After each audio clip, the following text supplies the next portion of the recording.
మేడ్చల్ జిల్లా Kapra circle south Kamalanagar లో అగ్ని ప్రమాదం జరిగింది. కమలానగర్ వెల్ఫేర్ అసోసియేషన్ కార్యాలయంలో అకస్మాత్తుగా మంటలు చెలరేగాయి. మంటలను గమనించిన అసోసియేషన్ సభ్యులు, కాలనీవాసులు వెంటనే స్పందించి మంటలను అదుపులోనికి తెచ్చే ప్రయత్నం చేశారు.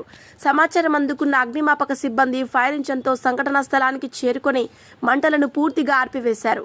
ఈ ఘటనతో కార్యాలయంలోని ఫర్నిచర్, పత్రాలు దగ్ధమై సుమారు 8 లక్షల రూపాయల ఆస్తి నష్టం జరిగినట్లుగా అంచనా. మధ్యాహ్నం 12:30 వరకు కార్యాలయంలో ఉన్నామని, అనంతరం ఇంటికి వెళ్లిన తర్వాత ఈ అగ్ని ప్రమాదం జరిగినట్లు అసోసియేషన్ సభ్యులు తెలిపారు.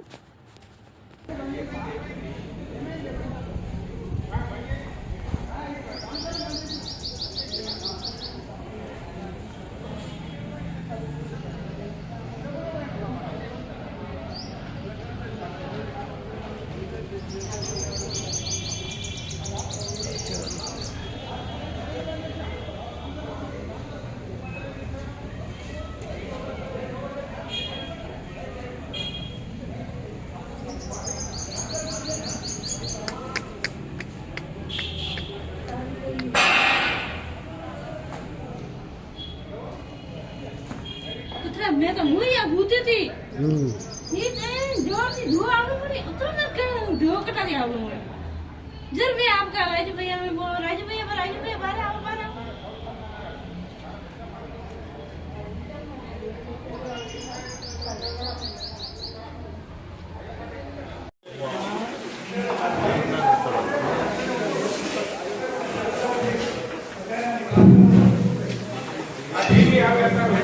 बेटा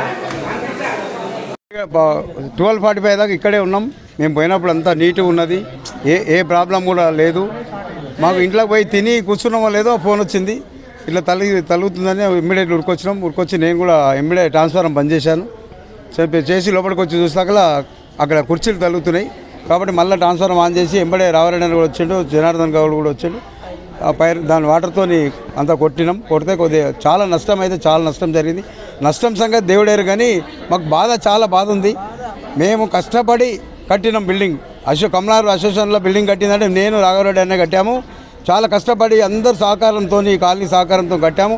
ఆ కొడుకులు కొందరు మా దగ్గర దుస్తులు తయారయ్యారు, 5-6. వాళ్ళు నిన్ననే నోటీసు పంపారు, ఇవాళనే తలిగింది. మరి ఎవరు చేసారు అనేది ఇక తెలుసుకుంటే దాంట్లో ఇట్లా వాళ్ళైనా తెలిస్తే మంచి పనిష్మెంట్ ఉంటుంది వాళ్ళకు. ఆ విధంగా పోలీసుకు కూడా మేము కంప్లైంట్ ఇచ్చి బాగా కఠిన చర్య తీసుకుంటామని చెప్తున్నాం. కమలానగర్ అసోసియేషన్లో ఇంతకుముందు మేము 12:30 వరకు ఒక మీటింగ్ అయిన ఉండే.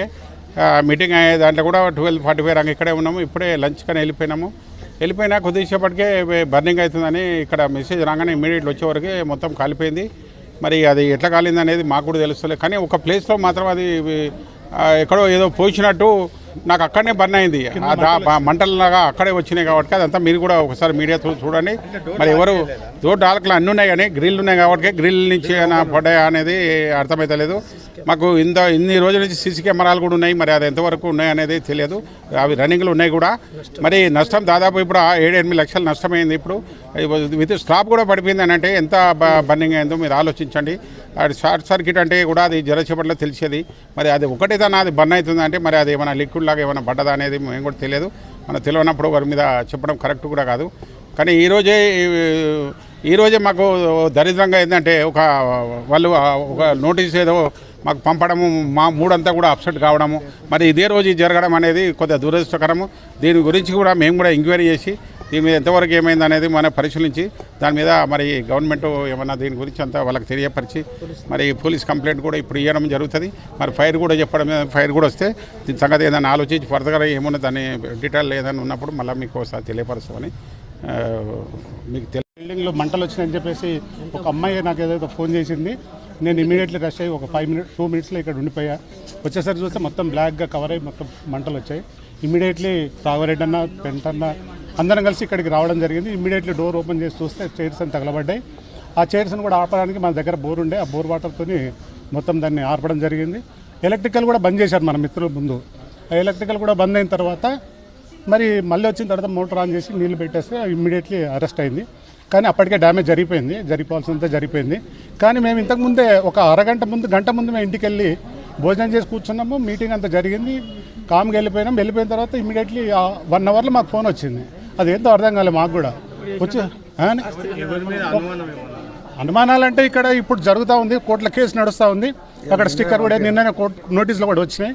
మరి అదేందో తెలియదు ఎందుకు తెలుసు అసోసియేషన్ మీద. కాబట్టి ఇటువంటి అరాచకం ఎవరైతే చేస్తున్నారో వాళ్ళకి ఒకసారి బుద్ధి చెప్పాల్సిన పరిస్థితి ఉంది. ఇది అసోసియేషన్. ఇంత నష్టం ఎక్కడ జరిగింది ఇప్పటి వరకు కూడా 30 ఏళ్ళు, నేను సుమారు 30 సంవత్సరాల నుంచి ఇక్కడ ఈ కాలంలో ఎటువంటిది ఎప్పుడు జరగలేదు. మేమంతా కూడా అన్నదమ్ముల్లాగా అందరు అక్కచెల్లని మూమెంట్స్ డేలు ఇవన్నీ కూడా జరుపుతూ ఉన్నాము.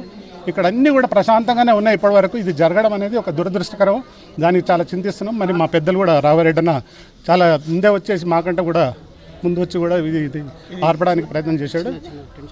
అందులో భాగంగానే ఇప్పుడు